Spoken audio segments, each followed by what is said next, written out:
is Irvine Welsh's second book. He published Trainspotting in 1993 and he published this book in 94. And this was actually before Trainspotting got made into a film. The film version of Trainspotting came out in 1996. So he published this book, The Acid House, when he was still relatively unknown. And you could say that he hadn't made his big break yet. I think, Trainspotting was published. That's quite a big accomplishment, but the film hadn't come yet. The Acid House is a short story collection, and it contains 22 short stories. And they contain the usual themes that I've noticed in Irvine Welsh's books. And these include housing schemes. I think Irvine Welsh used to work for a certain council in England. I think he's got experience working in housing schemes or organising housing schemes. And this theme is throughout a lot of his stories. Dodgy police, which is another thing he often writes about. There's a kind of anti-Tory, anti-conservative rhetoric in a lot of his stories as well. Heroin, of course. Incest and poverty. These are the main themes that you can pick up on in all of his novels and short stories, and they are definitely present in The Acid House. I had a fairly good time reading this book. I did enjoy it, but even though there are 22 stories, I only really enjoyed 5 of them. And the first one that I enjoyed is called Eurotrash. And it's about a young man who goes to Amsterdam and he meets a woman in a bar, a pub even, and she's not a young woman, she's kind of getting on a bit, about 30 odd, quite attractive, quite sexy, and she's friends with the barman, and he ends up going to a beach with her and kind of getting it on with her. I won't ruin the story, but it is very well written. It'd probably offend people in this day and age, but it's a good story. I enjoyed that one. There's another story in here called Snuff, which I liked. It's about a man. He's like a reclusive man. He's got a job, but when he's not working, he just spends all of his time at home watching films. He's just obsessed with films and TV, and he's got a TV guide, and he's the kind of person who highlights loads of TV shows in the guide, and he wants to watch everything. And again, I won't ruin the story, but it's called Snuff, so you can kind of guess how the story ends. I might actually read this one again. It's got a kind of, not antinatalism, it's got a kind of nihilistic theme to it. It's quite dark, almost like horror. So I might read this one again. I enjoyed that story. Another good one is called Granny's Junk, or Grandma's Junk. It's about a young man who goes to visit his grandma with the full intention of stealing her money, her life savings, from a tin underneath her bed. Very funny story, very comical, which is, I like a bit of comedy. This is why I keep going back to Irvine Welsh. Grandma's Junk.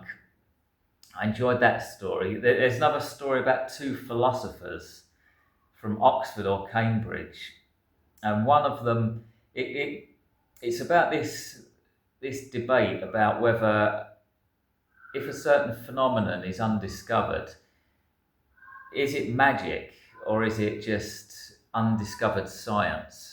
One philosopher thinks one thing, the other one thinks another.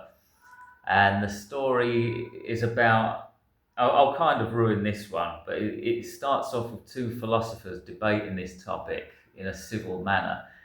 And then they go to a pub and have a few drinks. And then by the end of the story, they're having a fight in a car park, like 2 blokes on a Friday night. I think I understand how this story came about. It's when you see certain academics arguing and debating, you kind of wonder, is it any different from two blokes outside a pub having a fight? So that's a good story. There's another good story. I can't remember the name of it. It's got a stupid long name, but it's about a Scottish family watching an American TV show, and it's like a very polished American show, a bit like the Waltons. And it's like the complete opposite to what this Scottish family is like. It's like a council estate family watching it, and then it turns out, it transpires that the characters in the American TV show are actually watching this Scottish family on their TV. It's a good story. It's hilarious. It's very funny. So I did really enjoy those 5 stories. This book is 31 years old. 31 years. That is scary to me. But in a way, I like reading old books, especially from the 90s, or earlier than that. Same goes with films. I often watch films from the 80s and the 90s. It's a bit like a history lesson. In the stories in the Acid House, nobody's got smartphones, nobody's got the internet. And you see characters using phone boxes on the street. And these old chunky TV sets are described as well. It's a nice blast from the past. I grew up in the 90s. I was born in the 80s, but I kind of grew up in the 90s. So I remember all this stuff, like VHS cassettes as well, they're mentioned. And cassette, like music cassettes are mentioned in some of the stories as well. So I kind of like that. It's like a history lesson in a way. And the film version of The Acid House got made or released in 1998, and I highly recommend watching it if you haven't done so already. It's based on 3 short stories from this book. One's about this man who loses his job, or he gets kicked out of his football team, gets turned into a fly. It's like a weird, surreal story. I actually recommend watching the Acid House film just for one story, which is the one in the middle, the second story. It's called A Soft Touch, and it's about a young man who's very passive, very laid back, and like a rough, dodgy man moves into his house, into his block, and he ends up just completely taking the piss. He ends up sleeping with his girlfriend. He ends up just going into his apartment when he feels like it. It's this horrible bloke moves in, and he just gets walked all over. It's called A Soft Touch. It's like, it's not horror, but it's horrific. It certainly is horrific. Watch the Acid House film, if only just for story number 2. It's one of the most disturbing stories I've ever seen.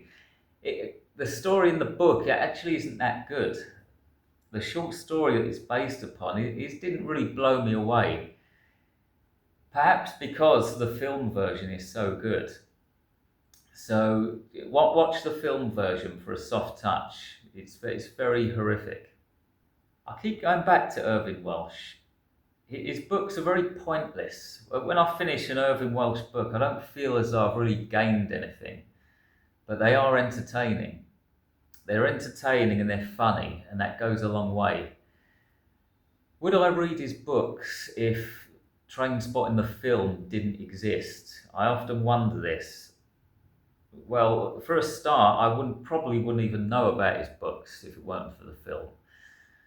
So that was his kind of big break, his big breakthrough. That's how I know about Irvine Welsh. Probably not. If the film didn't exist, I probably wouldn't read his books. But I keep going back to him, and I've got a paperback up there, Dead Men's Trousers, that I'm going to read. And I've got a few more of his books on my Kindle that I'm going to read as well. So there's certainly something about his writing that keeps drawing me back. It's the humour, it's the surreal trippiness about his writing as well. He's kind of like a social commentary. So he's certainly got something. Would I recommend reading The Acid House? Well, as I say, I only enjoyed 5 stories out of the 22 that were in there. So I can't really recommend reading it. I mean, if only enjoyed 5. So I would actually recommend watch the film, watch the Acid House film. Just watch story number 2 and go from there. If you like that, maybe give the book a go as well. Thanks very much for watching. By the way, I've stopped putting that annoying video, the annoying advert in my videos halfway through. But I will mention it in the description box below. I've got links to my books on Amazon. I've got a link to my email newsletter, which goes out once every 2 weeks. And I've also started selling some of my artwork on merchandise as well. So there's a link for that if you want to take a look at that as well. So thanks very much for watching. I'll be back in 2 weeks. In the meantime, try to have a good day on this surreal, acidic, bizarre piece of rock we call Earth. Lots of love. Goodbye.